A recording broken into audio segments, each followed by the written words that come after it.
जय जोहार, जय छत्तीसगढ़। आज हम उस भूमि की बात करने जा रहे हैं जिसके मिट्टी में वीरों की गाथाएं हैं, जहां मां दंतेश्वरी और मां बमलेश्वरी का आशीर्वाद हर जन में बसता है, जहां गोंड, हल्बी, सरगुजी और छत्तीसगढ़ी बोलियों की मधुरता हर दिल को अपना बना लेती है। छत्तीसगढ़ सिर्फ एक प्रदेश नहीं, यह चावल का कटोरा, यह लोक नृत्य, लोक संगीत और सोनहा सूरता संस्कृति का धाम है। यहाँ की सरलता, सहृदयता और परंपरा आज भी उतनी ही जीवंत है जितनी सदियों पहले थी। और आज इन्हीं मूल भावनाओं से ओतप्रोत छत्तीसगढ़ की अस्मिता को केंद्र में रखते हुए राजनीतिक मंच पर उभर कर आई है जोहार छत्तीसगढ़ पार्टी। यह पार्टी सिर्फ राजनीति करने नहीं बल्कि छत्तीसगढ़ की माटी, मान और महतारी की रक्षा का संकल्प लेकर आई है। छत्तीसगढ़ की बोली, कला, संस्कृति, परंपरा और स्वाभिमान, इन सबको सुरक्षित और सशक्त बनाने का वचन इसके मूल में है। आज के युवा जो दिशा ढूंढ रहे हैं, जो मार्गदर्शन की तलाश में है, उनके लिए यह पार्टी बनना चाहती है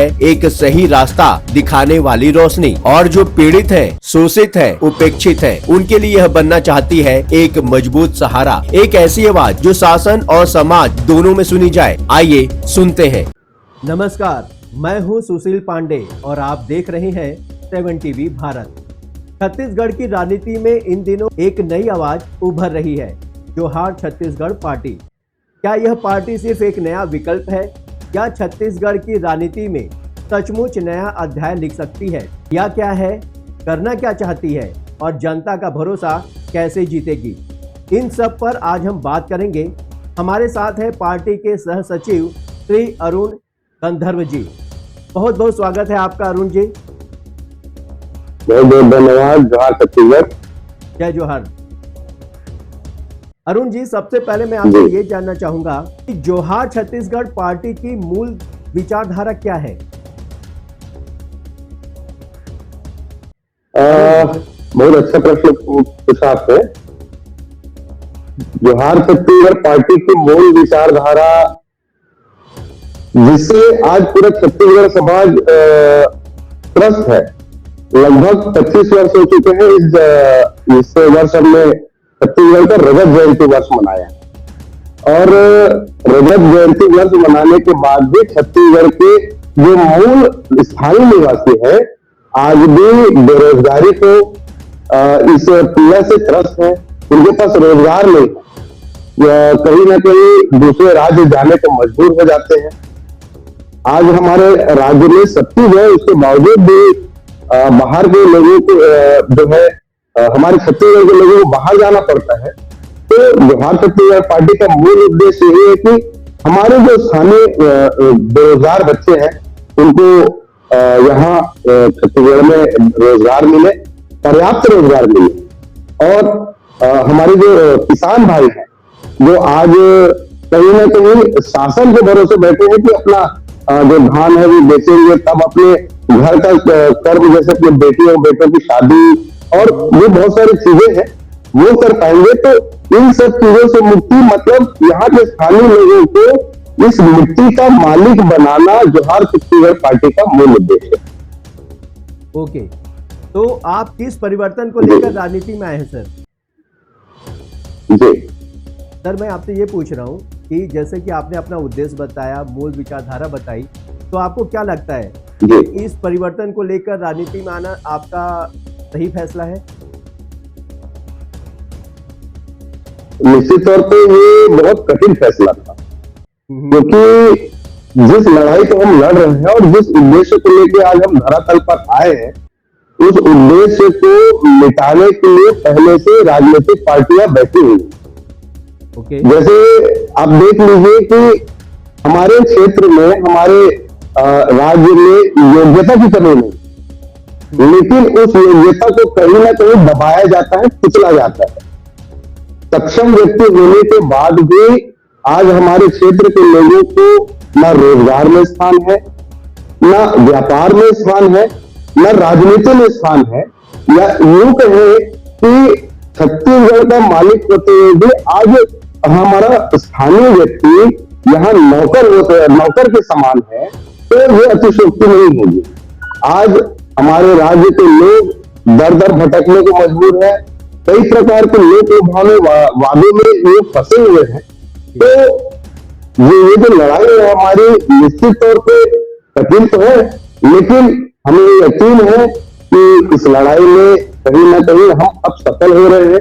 लोगों का जागरण और लोगों का साथ जो है जहां तक पीपल पार्टी को मिल रहा है, तो मुश्किल जरूर है लेकिन असंभव नहीं।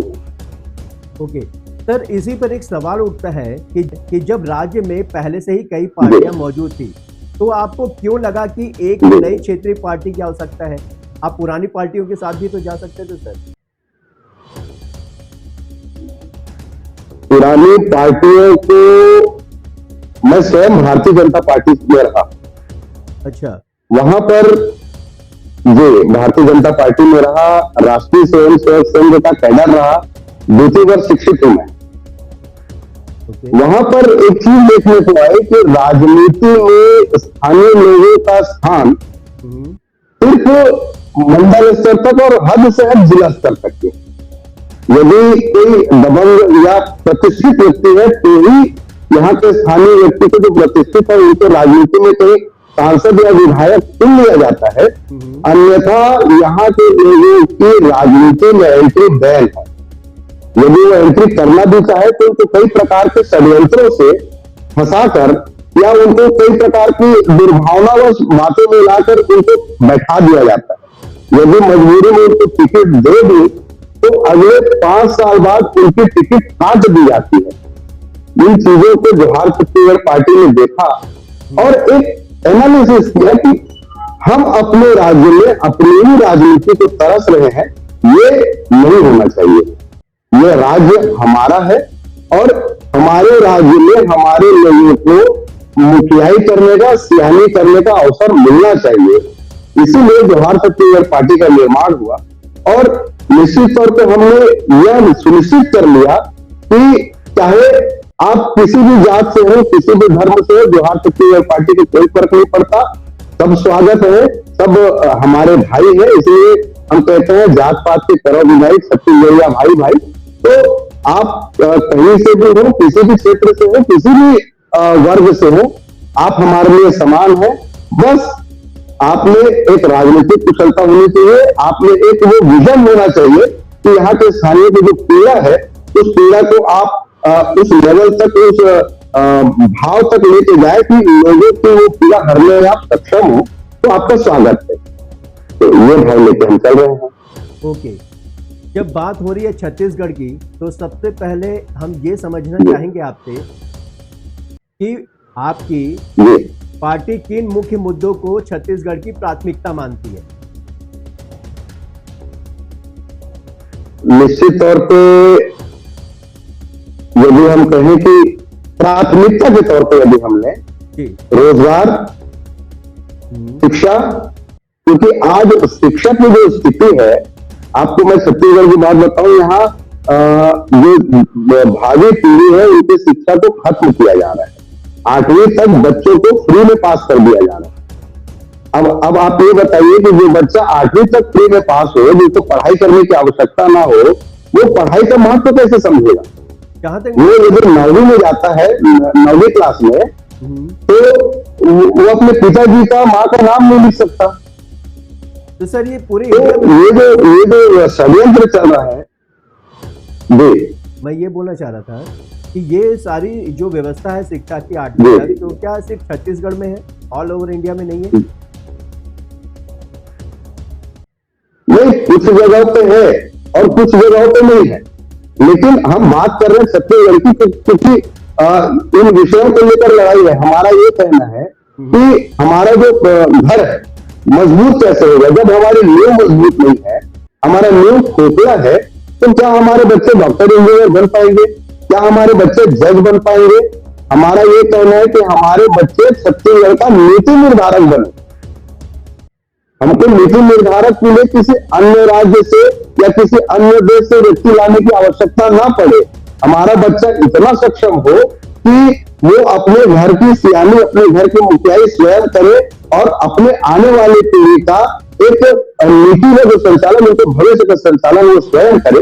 इन विषयों को लेकर तो शिक्षा हो गया, रोजगार हो गया, व्यापार हो गया। आज छत्तीसगढ़ में स्थानीयों को व्यापार करना कितना दुश्वार हो गया है, ये आप कभी छत्तीसगढ़ के दौरे पे आए तो देखिएगा, यहाँ स्थानीयों को जो है एक ठेला लगाने की इजाजत नहीं है। यदि वो लगाते हैं तो उसे दुर्व्यवहार करके या उनके खिलाफ षड्यंत्र करके, चाहे वो पुलिस प्रशासन हो चाहे वो निगम प्रशासन हो, उनको भगा देते हैं। वही अन्य राज्य से जो आते हैं उन लोगों के लिए विशेष रूप से उनके लिए पसरा तैयार किया जाता है, उनके लिए चौपाटियां तैयार की जाती है।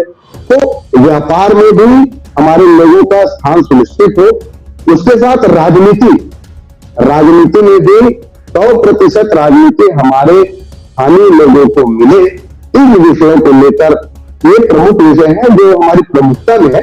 इन विषयों को लेकर जोहार छत्तीसगढ़ पार्टी काम कर रही है। ओके, तो जैसे कि जोहार छत्तीसगढ़ पार्टी धरातल पे काम कर रही है, तो अभी तक आपने कौन कौन से काम किए?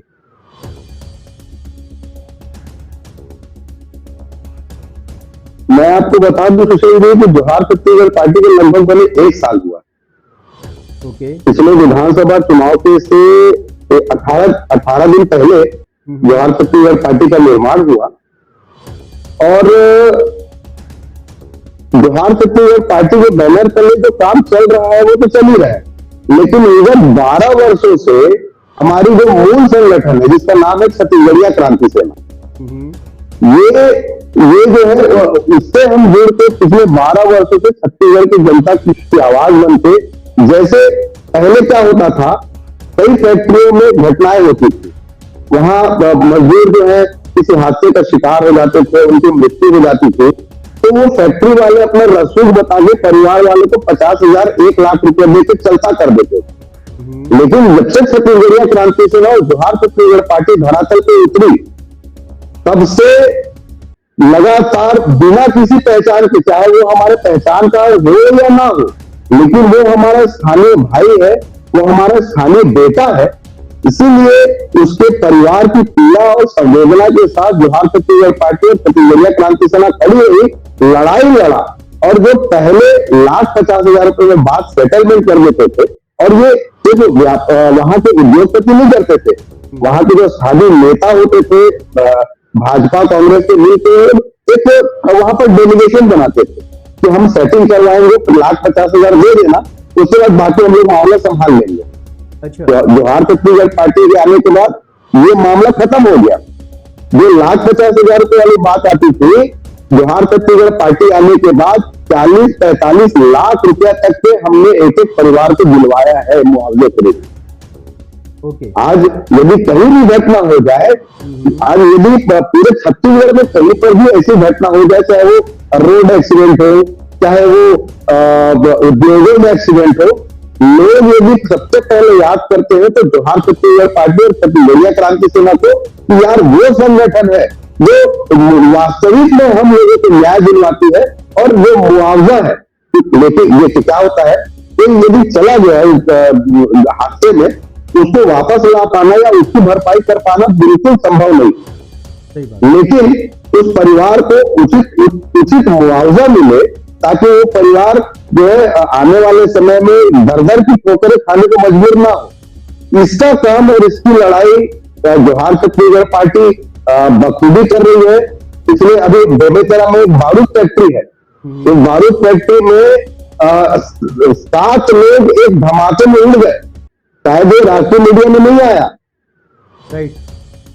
सुबह की घटना है, सुबह की घटना है, तो राष्ट्रीय मीडिया में नहीं आया। एक धमाका होता है और वहां शिफ्ट चेंज करने के समय वहां वैसे तो बहुत लोग मरे थे, लेकिन जो टुकड़े मिले, बॉडियां मिली, उस हिसाब से 7 लोगों का आकलन किया गया और उन 7 लोगों के लिए जब वो परिवार वाले गए वहां पर टुकड़े लपेटने के लिए, मैं आपको बता दूं आज तक के उसका डीएनए रिपोर्ट परिवार वाले को नहीं मिल पाया। ये बीएसएफ के अंतर्गत होता है, सेना आई वहां पर, उन्होंने वहां अपना जो भी सैंपल लेना कर लिया, लेकिन परिवार वालों को आज तक डीएनए सैंपल नहीं मिला। क्या कारण? और वो परिवार वाले को राजनीतिक कारण, ऊंचा रसूख, परिवार वाले सामान्यतः परिवार वाले इतने रसूखदार नहीं हो पाते कि अपनी लड़ाई वहां तक लड़ सके। हम लोग को जब पता चला, गर्मी, भीषण गर्मी था, 43 डिग्री का तापमान था उस समय, बेमेतरा में हम वहां पर गए, छत्तीसगढ़िया क्रांति सेना के लोग, हमारे सम्मानित प्रदेश अध्यक्ष जी वहां पहुंचे, गांव वाले से बात की और लगातार 7 दिन तक वहां पर हमने उस ग्रुप में धरना दिया। वहां के कलेक्टर आए, वहां के एसपी आए, हम लोगों को धमकाने का प्रयास किया। राज्य से बाहर जिनका फैक्ट्री है उन लोगों के पास हमारा फोन आता था कि आप इस विषय पे ना पढ़ो तो ज्यादा अच्छा है। अच्छा। लेकिन हमने कसम खाई थी कि हमारे साथ जो भी हो कोई तकलीफ नहीं है, क्योंकि इस माटी के लिए लड़ते लड़ते हमने अपना बलिदान देने का निश्चय कर लिया है। लेकिन जो परिवार जिनके साथ गुजरा है उस परिवार के साथ अन्याय नहीं होने देंगे, ये विषय लेकर हम लगातार 7 दिन तक भरी गर्मी में हमने आंदोलन किया। नतीजा ये हुआ कि जो 2 लाख रुपया सरकार मुआवजे के रूप में जो वहां प्रेशर बना रही थी, हमारे दबाव के कारण एक एक परिवार को 45 लाख रुपया वहां 7 दिन के आंदोलन के बाद मिला। तो ये हमारी निश्चित रूप से बहुत बड़ी सफलता थी, क्योंकि 2 लाख में लोग जो है चलता कर देते थे, आज किसी न किसी संगठन के दबाव की वजह से आज उनको मजबूरीवश उनको वो मुआवजा देना पड़ रहा है। ये हमारी सबसे बड़ी सफलता है। और लगातार ये सिर्फ बेमेतरा कहीं नहीं, ये एक फैक्ट्री का कांड नहीं, पुलिस प्रशासन के साथ भी एक घटना हुआ था। यहाँ के एक मंत्री थे, राजेश मूरत उनका नाम है। एक कार्यक्रम के दौरान जब पुलिस फोर्स लगी थी, वहां हमारी पुलिस विभाग की बहनें खड़ी थी, उनके सामने मां बहन की गाली कर शब्दों का प्रयोग करते हुए उन्होंने बात किया। किसने बात किया ऐसा? हमने इस विषय को उठाया, राजेश मूरत जी ने, जो मंत्री थे उस समय, मां बहन की गालियां देते हुए जी, हमने इस विषय को उठाया कि हम अपने परिवार की बेटियों को अपना घर गिरवी रख के उनकी पढ़ाई करवाते हैं, उनको नौकरियों पे लगवाते हैं और देश की सेवा के लिए, राज्य की सेवा के लिए भेजते हैं, और तुम जैसे पूजे नेता हमारी बेटियों के सामने और जो अपना जो सर्वस्व अर्पण कर चुके हैं अपने माटी के लिए, अपने राज्य के लिए, अपने देश के लिए, उनके सामने मां बहन की गाली दे रहे हो। एक बहुत बड़ा आंदोलन छत्तीसगढ़िया क्रांति सेना और जोहार छत्तीसगढ़ पार्टी ने किया, जिसका नाम था जबर फूको आंदोलन। ओके, मैं इसमें आपको रोकना चाहूंगा। आप मुझे बात बताइए, जिस नेता ने गाली दिया वो बीजेपी का था या कांग्रेस का था? भारतीय जनता पार्टी के मंत्री रहे वो, अभी है एक कद्दावर नेता है वो, अभी वर्तमान में नहीं है वो। पहले, इससे पहले जब भूपेश बघेल की सरकार थी, इससे पहले वो मंत्री थे, उनका नाम राजेश मूरत है। अच्छा। भारतीय जनता पार्टी के मंत्री रहे वो हमारे राज्य सरकार में। उनके खिलाफ छत्तीसगढ़िया क्रांति सेना ने एक रायपुर में एक बहुत जबरदस्त आंदोलन किया, जिसका नाम था जबर फूको आंदोलन। हमारे बेटियों के साथ, हमारे बेटों के साथ अपमानजनक व्यवहार करना, जो अपने आप को इस माटी के प्रति समर्पित कर चुके हैं। आप होंगे मंत्री, लेकिन कानून से ऊपर आप नहीं है, और कानून के रक्षकों के साथ ऐसा दुर्व्यवहार ये आम जनता नहीं स्वीकार करेगी। इसीलिए हमने वहां रायपुर में एक आंदोलन किया जिसका नाम था जबर फूको आंदोलन। उसमें उस मंत्री जी का पोस्टर लिया और उस पोस्टर पे स्थानीय लोगों ने, सभी लोगों ने मिलकर थूका और बताया कि यदि तुम हमारी बेटियों का सम्मान नहीं करोगे तो आज तो तुम्हारे पोस्टर पे थूका गया है, कल तुम्हारे मुंह पे थूकेंगे। और ऐसे कितनी सारे आंदोलन लगभग इन 11-12 वर्षों में जोहार छत्तीसगढ़ पार्टी और छत्तीसगढ़िया क्रांति सेना कर चुकी है, जिसका यदि आप डाटा मांगेंगे तो डाटा भी मैं आपको उपलब्ध करवा दूंगा। और मजे की बात आपको बता रहा हूँ, ये आंदोलन सिर्फ आंदोलन नहीं रहता, पूरे प्रदेश में पूरे साल भर छत्तीसगढ़िया क्रांति सेना का कोई ना कोई सेनानी जेल में रहता है इन आंदोलनों की वजह से। ये अच्छी बात है। पूरे प्रदेश में, चाहे वो कोरबा हो, चाहे भिलाई हो, चाहे जंगलपुर हो, चाहे बालोद हो, आंदोलनों की वजह से कोई ना कोई सेनानी किसी न किसी जिले के जेल में रहता है। कहीं ऐसा, और ये हमारी सफलता है। नहीं, जेल में जाना अच्छी बात लगती है आपको? बिल्कुल, अपनी माटी के लिए, उसके सम्मान के लिए, अपनी बोली भाषा के सम्मान के लिए, अपने लोगों के सम्मान के लिए यदि जेल जाना पड़े तो कोई गलत, हम छत्तीसगढ़िया क्रांति सेना का कोई भी सैनिक चोरी, हत्या, डकैती, बलात्कार करके जेल नहीं जाता, अपने सम्मान की रक्षा करते हुए जेल जाता है। ये हमारे गर्व की बात है। ओके, अब मुझे मेरा अगला सवाल ये है अरुण जी आपसे कि जैसे कि कोई पीड़ित है और आप हर पीड़ित को मदद करते हैं, तो कैसे वो आपसे संपर्क करे, कैसे संपर्क करेगा छत्तीसगढ़ जोहार छत्तीसगढ़ पार्टी से? देखिए, पहले आज से कुछ साल पहले हमारी संख्या सीमित थी, लगभग 50 लोगों से ये संगठन शुरू हुआ था, और वर्तमान में हमारे कार्यों को देखते हुए और हमारे जुझारूपन को देखते हुए आज प्रदेश के हर जिले में हमारे संगठन के लोग हैं, और सिर्फ जिले में नहीं है, हर वार्ड में हमारे संगठन के लोग हैं। तो यदि किसी को भी पीड़ित को आवश्यकता पड़ती है तो अपने नजदीकी वार्ड में, यदि उनके वार्ड में ना मिले तो अपने नजदीकी वार्ड में जाके वहां के वार्ड अध्यक्ष से भी अपनी पीड़ा कह दे। तो आज संगठन के लोग इतने सक्षम है कि वार्ड अध्यक्ष भी बहुत सारी चीजों को सुलझा सकते हैं, तो उनको बाहर किसी जगह कहीं खोजने की आवश्यकता नहीं है। और वैसे भी सोशल मीडिया के माध्यम से लगातार हमारे जुड़ने के लिए संपर्क नंबर प्रसारित किए जाते हैं, तो इससे भी लोग हमसे जुड़ते हैं, अपनी पीड़ा कहते हैं और उनकी पीड़ा का समाधान होता है। क्या और संपर्क नंबर? मजे की बात यह है, अब लोगों में एक धारणा बन गई है जी, लोगों में एक धारणा बन गई है कि यदि आप पीड़ित हैं तो आप किसी के पास मत जाइए, आप जाइए छत्तीसगढ़िया क्रांति सेना के पास, आप जाइए जोहार छत्तीसगढ़ के पास, जोहार छत्तीसगढ़ पार्टी के पास। निश्चित रूप से आपकी पीड़ा का समाधान होगा। जो लोग पहले भारतीय जनता पार्टी और कांग्रेस पर विश्वास जताते थे वोट देकर, वो लोग आज अपनी पीड़ा और समाधान के लिए जोहार छत्तीसगढ़ पार्टी के पास आते हैं। और हमको भी किसी का तकलीफ दूर करने में, चाहे आप किसी भी पार्टी को, आप किसी भी पार्टी से संबंध रखते हो, यदि आप पीड़ित हैं तो आप हमारे भाई हैं, आप वोट किसी को भी करिए, हमको कोई तकलीफ नहीं। लेकिन आप छत्तीसगढ़ का निवासी होने के नाते, स्थानीय मेरे भाई होने के नाते, ये मेरा कर्तव्य है कि आपकी पीड़ा का समाधान हम करें। यदि हम कर सकते हैं एक लेवल पे, जैसे जिला के लेवल की बात हो तो जिला के लोग कर लें, क्या प्रदेश के लेवल की बात हो तो प्रदेश के लेवल के लोग कर लें, लेकिन पीड़ा का समाधान होता है, निश्चित तौर पर होता है। ओके, आप मुझे ये बताइए कि आदिवासी, किसान और युवाओं के लिए आपकी पार्टी में कुछ खास योजनाएं हैं? अगर वहां से कुछ समस्या आती है आपके सामने तो आप कैसे करते हैं?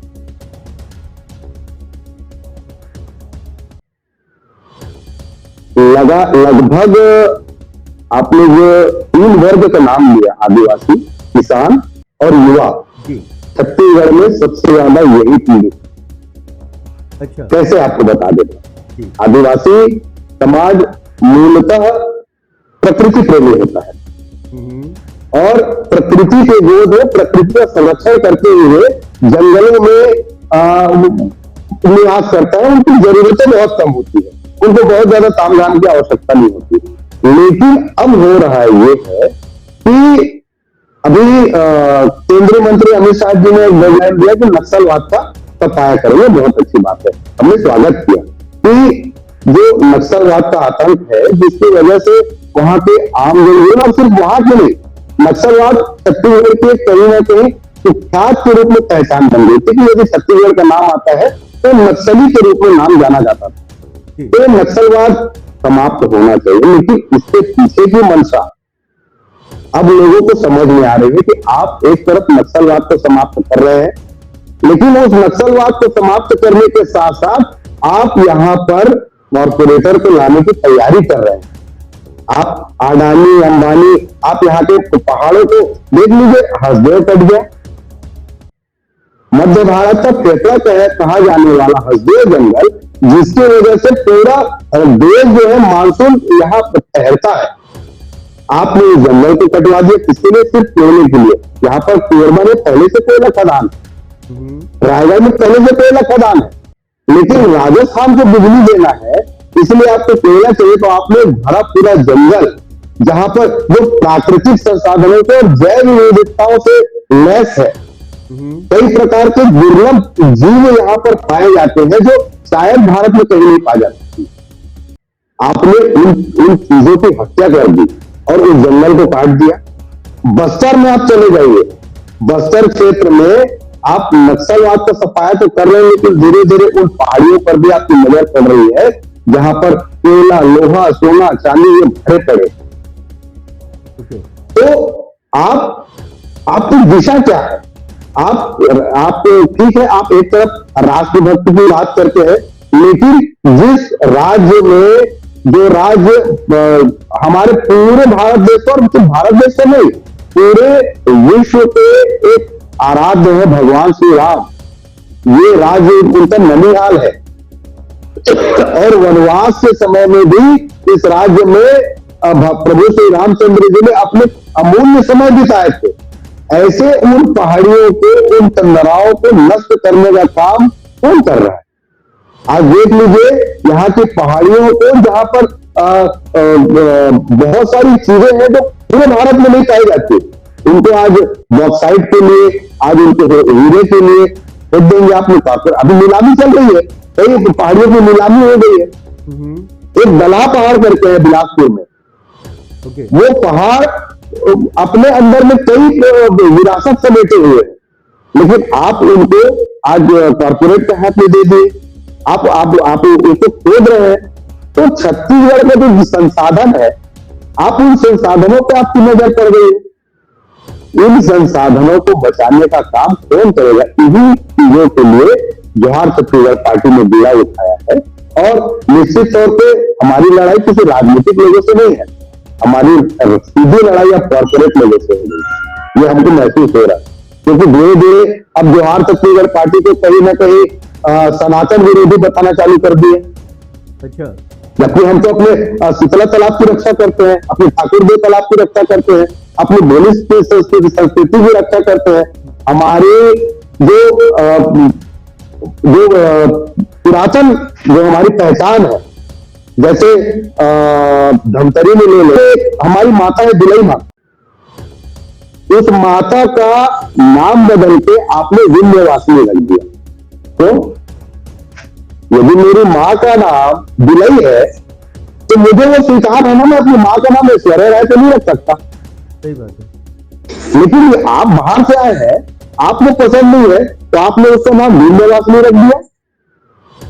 तो आप हमारी मूल संस्कृति का आप विनाश करने के लिए ये जो चक्र रच रहे हैं, हमारी जो सबसे प्राचीन यहाँ की डोंगरगढ़ बमलई माता, जो आदिवासी समाज की प्रेम खाना है, जो उनकी कुल देवी है, आपने नाम बदल दिया, बमलेश्वरी कर दिया।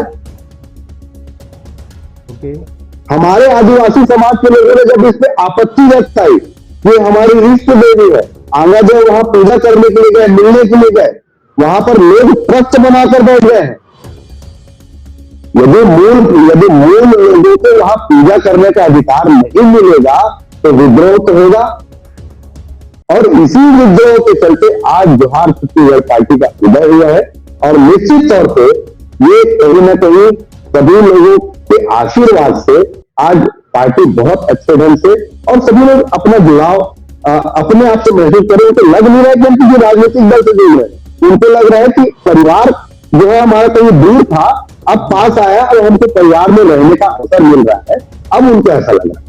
अच्छा अरुण जी, जैसे कि आपका पद है प्रदेश सचिव, तो आपने अपनी तरफ से क्या योगदान दिया है छत्तीसगढ़ पार्टी को, जोहार छत्तीसगढ़ पार्टी को? आपने क्या रूपरेखा बनाई कि किस तरीके से इसको आगे बढ़ाना है? देखिए, मैं इतना बड़ा नहीं हूं कि मैं, क्योंकि पार्टी मूल रूप से अपनी माटी के लिए काम कर रही थी, तो मुझे ऐसा लगता है कि मैं इतना बड़ा नहीं हूं कि मैं अपनी माटी को अभी तक कुछ दे पाया। जो प्रयास, जो समर्पण देना चाहिए, मुझे ऐसा लगता है कि मैं अपना 100% नहीं दे पा रहा। फिर भी जो रूपरेखा है, आपने जो रूपरेखा की बात कही, रूपरेखा निश्चित तौर पर ऐसी है कि इस पार्टी का जो जुड़ाव आज जो आम जनता तक नहीं हो पाया है, गांव गांव तक आम जनता तक तो हो गया है, लेकिन दूर गांव तक यदि हम नहीं पहुंच पाए हैं तो अपना जो हम 100% नहीं दे पा रहे हैं वो 100% देने का प्रयास करेंगे और गांव गांव तक लोगों के बीच में जाकर उनके विषयों को लेकर और अपनी बातों को लेकर एक जुड़ाव बनाएंगे, एक संबंध बनाएंगे। और निश्चित तौर पे ये जो हमारी रणनीति है जो अभी चल रही है कि अपनी माटी के लिए प्रेम जगाना, क्योंकि लोग आते हैं पैसे की वजह से लोगों को भुलाने का प्रयास करते हैं, उनको बहलाने का बहकाने का प्रयास करते हैं। अच्छा, मुझे एक बात बताइए कि हम उनको बताएंगे कि जी हाँ, मैं ये पूछना चाह रहा था, जैसे कि आप गांव-गांव जाकर लोगों से मतलब कि लोगों को अपने पार्टी के बारे में बता रहे हैं, तो वहाँ के युवाओं को कैसे जोड़ते हैं? क्या देखते हैं आप वहाँ के युवाओं में कि वो आपकी पार्टी के लिए काम करने के लिए सही होगा?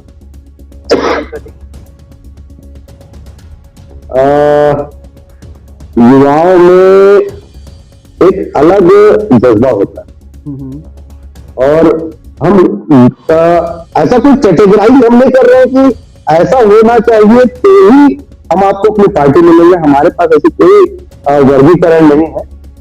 हम सिर्फ एक चीज देखते हैं कि जो युवा हमसे जुड़ रहा है वो युवा अपनी माटी से, अपनी संस्कृति से, अपनी परंपरा से, अपनी बोली भाषा से उसको अगाध प्रेम है। और ये जो प्रेम है वो अभी तक उसको लगता था कि मैं अकेला हूं, मैं अकेला क्या कर लूंगा। तो ये जो प्रेम है, अब हम उनको बताते हैं कि अब आप अकेले नहीं हैं, हम आपके साथ में हैं। आप जो है हमारे साथ जुड़िए और अपने विचारों को हमारे साथ बढ़ाइए, अब लोगों तक पहुंचिए, हम आपके साथ जाएंगे। और यही विषय लेकर हम युवाओं के बीच में जाते हैं। और आज मैं आपको बताना चाहता हूं कि हमारी पार्टी में 98% जो कार्यकर्ता है ऊपर से लेकर नीचे तक सभी युवा है। अच्छा, 2% जो हमारे जो बुजुर्ग है, जिनका मार्गदर्शन में जो पार्टी चलती है वो 2% है। बाकी 98% पूरे युवा जो है जोहार छत्तीसगढ़ पार्टी के कार्यकर्ता और सेनानी। ओके, तो आपके अनुसार छत्तीसगढ़ का नंबर 1 मुद्दा क्या है सर? अभी हमारे हिसाब से तो वर्तमान में यदि देखा जाए तो छत्तीसगढ़ का नंबर 1 मुद्दा बेरोजगारी ही सबसे बड़ा विषय है। बेरोजगारी की वजह से छत्तीसगढ़ में अपराध बढ़ रहे हैं, लोगों के पास रोजगार नहीं है, पैसे का साधन नहीं है, आवक का साधन नहीं है। इसीलिए आज छत्तीसगढ़ में कहीं ना कहीं अपराध, आप देख लो न्यूज में, आप भी मीडिया हाउस से हैं, आपके पास भी छत्तीसगढ़ की खबरें आती होंगी। रोज पूरे छत्तीसगढ़ में कहीं ना कहीं लगातार 2 से 3 हत्याएं रोज होती हैं। सर, इसमें मैं आपको मैं इसमें रोकना चाहूंगा। एक फैक्ट आया है छत्तीसगढ़ के लिए कि वहां के युवा जो है वो ज्यादातर नशे के शिकार हो गए, और आप बोल रहे हैं कि रोजगार नहीं है। अगर रोजगार नहीं है, पैसा नहीं है, तो फिर नशा के लिए पैसा कहां से आ रहा है? जी, आपको वही मैं बता रहा था, मैं आपको वही लेके चल रहा हूँ। बेरोजगारी को हमने मूल मुद्दा इसलिए बनाया क्योंकि उनके पास रोजगार नहीं है। अब रोजगार नहीं होने की वजह से क्या कर रहे हैं, जब वो सवेरे निकलते जाते हैं, शाम को जब वो घर आते हैं तो घर वालों का ताना उनको सुनना पड़ता है, और इस वजह से वो जो है क्राइम कर रहे हैं वो। और अपराध के क्षेत्र में आज देखो लगभग 100% युवा ही है जो ये अपराध कर रहे हैं। आज चाहे हत्या हो, लूट हो, बलात्कार हो, डकैती हो, ये सारे काम जो है युवा ही कर रहे हैं। और अपना कहीं ना कहीं अपना मानसिक संतुलन स्थिर रखने के लिए या अपने दिमाग को शांत करने के लिए ये जो युवा है नशे का सहारा लेते हैं। और नशा, आपने सही कहा कि भाई पैसा तो है नहीं इनके पास, पैसे के लिए ही ये क्राइम होता है। और इसी पैसे की वजह से आज हमारा युवा जो है नशे में लिप्त हो गया है। आज तरह तरह के सूखे नशे से हमारा युवा लिप्त हो गया है। इसका सिर्फ एक कारण है बेरोजगारी। यदि युवा के पास रोजगार होगा तो इन चीजों के ऊपर उनका ध्यान नहीं बढ़ते। अच्छा अरुण जी, मुझे ये बताइए कि जैसा आपने बोला कि जी। आपकी चौहान छत्तीसगढ़ पार्टी में 98% युवा आ रहे हैं और युवाओं का हाल जी। आप जो बता रहे हैं कि वो नशे में है, रोजगार नहीं है, तो क्या आपको ऐसा नहीं लगता कि ये नशे की वजह से ही ये जेल जा रहे हैं या कुछ ऐसा आप कुछ अच्छा करना चाह रहे हैं और वहां जाके वो ज्यादा उत्साहित हो जा रहे हैं जिसकी वजह से पुलिस उनको लगता है कि भाई ये गलत काम कर रहे हैं और जेल जाना पड़ रहा है? नहीं, जेल या आप जवाहर छत्तीसगढ़ पार्टी या छत्तीसगढ़िया क्रांति सेना का आप इतिहास उठा कर देख लीजिए।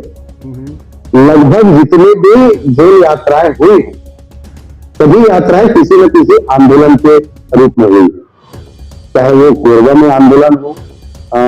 एशिया की सबसे बड़ी कोल वाशरी कोरबा में ही है, आपको मैं बता देना चाहता हूँ। उस कोल वाशरी में वहां के जो कर्मचारी है या वहां के जो अधिकारी हैं, उनका दबदबा इतना था कि यदि उनके खिलाफ कोई आवाज उठाता तो आवाज उठाने वाले को हटा दिया जाता था रास्ते से। एकमात्र संगठन छत्तीसगढ़िया क्रांति सेना थी जिन्होंने वहां भरे बाजार के बीच चौक में उनके खिलाफ आंदोलन किया और आंदोलन करने के बाद हमारे संगठन के पदाधिकारियों को और वहां के स्थानीय सेनानियों को कैसे मैंने जेल भेजा। हमने जेल को एक उत्सव बनाया है। जवाहर छत्तीसगढ़ पार्टी ने जेल को कुछ एक उत्सव बनाया है कि यदि आप अपने माटी के सम्मान के लिए, जैसे आपने कहा कि यदि युवा नशे में है इस वजह से तो जेल नहीं जा रहे हैं। युवा आज जो जवाहर छत्तीसगढ़ पार्टी और छत्तीसगढ़िया क्रांति सेना के जो सेनानी है, आपको मैं बता दूं कि नशे के खिलाफ उतरे हैं और नशे के खिलाफ कभी कभी मामला ऐसा हो जाता है कि सीधा आमना सामना हमारे सेनानियों का इन पेडलर से भी हो जाता है, क्योंकि इनका कहीं ना कहीं सेटिंग बहुत अच्छा होता है। मैं किसी के ऊपर पुलिस के ऊपर दोषारोपण नहीं कर रहा हूं, लेकिन या तो इनकी सेटिंग राजनीतिक रूप से बहुत अच्छी होती है या तो पुलिस विभाग से बहुत अच्छी सेटिंग होती है, जिसकी वजह से ये लोग तो छूट जाते हैं, लेकिन हमारे जो सेनानी है जो इनके खिलाफ लड़ते हैं, उन लोगों को लड़ने की सजा मिलती है और ये जेल चले जाते हैं। अच्छा, मुझे हर जेल यात्रा के बाद हाँ, मैं ये पूछना चाह रहा था कि मान के चलिए कि आपकी पार्टी कभी ऐसा हो जाए कि आपके ही पार्टी के युवा के द्वारा नशे में कुछ गलत हो जाए और आप तक ये बात आए तो आप क्या करेंगे? ऐसा बहुत सारा मामला आया है, नहीं है कि नहीं आया है, और पार्टी से त्वरित कार्रवाई करती है। क्या करते? यदि नशे में यदि इस प्रकार की कोई घटना कोई कारित करता है तो सबसे पहले उसको कानूनी रूप से उसको सजा दिलाने का काम भी पार्टी ही करती है, क्योंकि संगठन या पार्टी ये बिल्कुल नहीं चाहती कि हमारी जो संवैधानिक लड़ाई है वो किसी न किसी रूप से कोई ये ठहरा दे कि उन्होंने का संवैधानिक काम कर रहे। तो यदि ऐसे घटनाओं में यदि कोई लिप्त पाया जाता है तो पार्टी त्वरित उनके ऊपर सबसे पहले कानूनी कार्रवाई करवाती है और उसके बाद पार्टी से निष्कासन करके बकायदा इनका निष्कासन पत्र सोशल मीडिया पे और या समाचार पत्रों में छपवाया जाता है कि ऐसे व्यक्ति से जो इस प्रकार का आचरण रख रहे हैं, जो नशे का या और भी किसी प्रकार का आचरण रख रहे, इनसे जवाहर छत्तीसगढ़ पार्टी छत्तीसगढ़िया क्रांति सेना का लेन देन नहीं है। यदि ये लोग किसी प्रकार से भी फिर से बाहर आने के बाद संगठन के नाम का दुरुपयोग करते हैं तो सभी को कानूनी रूप से कार्रवाई करने के लिए स्वतंत्र है। ये बात हम लोग बताते हैं लोग। ओके, तो मुझे ये बताएं आप कि आपका सबसे बड़ा मुकाबला किस राजनीतिक दल से है? कांग्रेस से लगभग नहीं है, तो नेता की ओर है कांग्रेस। ऐसा क्यों? हमारा मुख्य मुकाबला भारतीय जनता पार्टी से है और ऐसा लगता है कि आने वाले समय में मुकाबला और भी भीषण होने वाला है, तो हम अपना मुख्य प्रतिद्वंदी भारतीय जनता पार्टी को मानते हैं। ओके, एक ऐसा वादा जिसे निभाना आपके लिए सबसे मुश्किल है?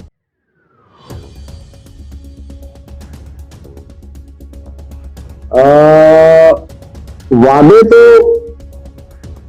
होते हैं तोड़ने के लिए, देखिए, मैं आपको ये बोलना चाह रहा हूँ, ये सच है, राजनीति में सिर्फ वादे किए जाते हैं, लेकिन एक ऐसा वादा जिसे निभाना वाकई में मुश्किल है, वो कहीं ना कहीं समाज को जातिवाद से मुक्त करना और समाज के भीतर व्याप्त कुरीतियों से मुक्त करना, ये फिलहाल के लिए तो मुश्किल काम है, जिसके लिए लगातार प्रयास कर रहे हैं, लेकिन अभी फिलहाल मुश्किल लगता है। ओके, एक आखिरी सवाल, जी, विपक्ष में आपका जी। सबसे पसंदीदा नेता कौन है?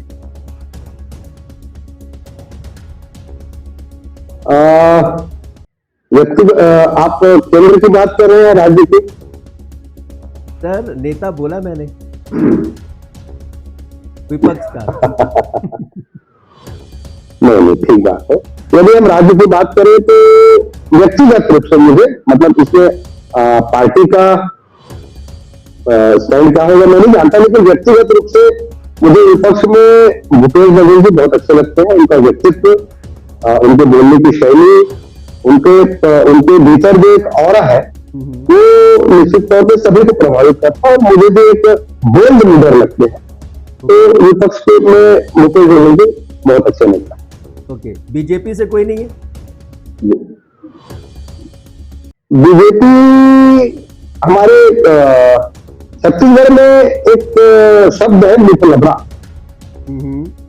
ये छत्तीसगढ़ी शब्द है, मिथलबरा कहते हैं इसको। मिथलबरा मतलब होता है कि जो सिर्फ मीठी मीठी बातें बोले और करे कुछ ना।